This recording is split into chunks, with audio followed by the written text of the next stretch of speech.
আসসালামু আলাইকুম। আশা করি সবাই ভালো আছেন। আপনারা জানেন আমার এই ভিডিওর মাধ্যমে মোবাইলের সব হিডেন ফিচার সেটিংস ও টিপস নিয়ে আলোচনা করি। আজকে আমি দেখাবো আপনার মোবাইলের একসাথে দুটি অ্যাপস কিভাবে ব্যবহার করবেন। চলুন দেখে নেওয়া যাক। এর জন্য প্রথমে দুটি অ্যাপস ওপেন করতে হবে। আমি ইউটিউব এবং প্লে স্টোর অ্যাপ্লিকেশনটি ওপেন করে নিচ্ছি।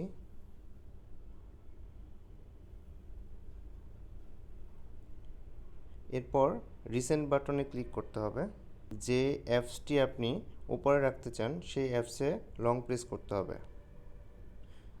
তাহলেই দেখতে পাবেন স্প্লিট বা স্ক্রিন ফ্লোটিং যে অপশনটি সেটি আপনি দেখতে পাবেন।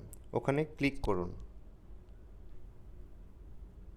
এরপর আপনার প্লে স্টোর অ্যাপসটিতে ক্লিক করুন। আপনি খুব সহজে দুটি অ্যাপস আপনি ব্যবহার করতে পারবেন। আপনার যদি ইউটিউবে কোনো কিছু সার্চ করার প্রয়োজন পড়ে তখন আপনি আপনার সার্চ অপশনে যাবেন,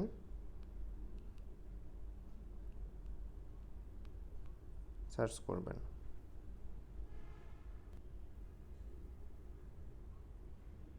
আবার যদি আপনার প্লে স্টোরে কোনো কিছু সার্চ করার প্রয়োজন পড়ে তাহলে এখানেও সার্চ করতে পারবেন। এভাবে আপনি খুব সহজে দুটি অ্যাপস আপনার ফোনে আপনি ব্যবহার করতে পারবেন। যখন আপনার ব্যাক করার প্রয়োজন হবে জাস্ট আপনার ফোনের ব্যাক বাটনে ক্লিক করবেন, আপনার অ্যাপসটি ওপেন হয়ে যাবে। অথবা যখন আপনার কাজ শেষ হয়ে যাবে জাস্ট একটি অ্যাপসকে আপনি নিচের দিকে নামিয়ে দেবেন, আপনার স্প্লিট স্ক্রিন অফ হয়ে যাবে। আশা করি ভিডিওটি ভালো লেগেছে। সাবস্ক্রাইব করে আমাদের সাথেই থাকবেন। আসসালামু আলাইকুম।